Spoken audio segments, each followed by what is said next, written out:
Hello guys, today I've got the Marshall Minder 3 and I'm going to show you how to manage the auto function.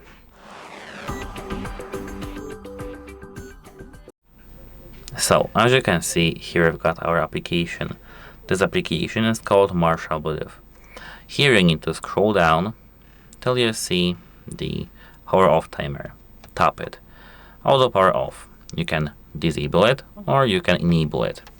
As you can see here I've got when connected and paused. Set how long the headphones can be paused before turning off.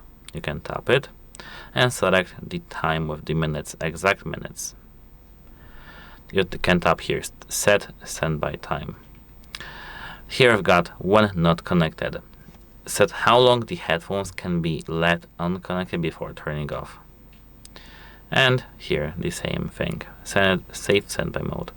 The headphones will not turn off automatically if anything is plugged into the USB Type-C port. That's it, goodbye!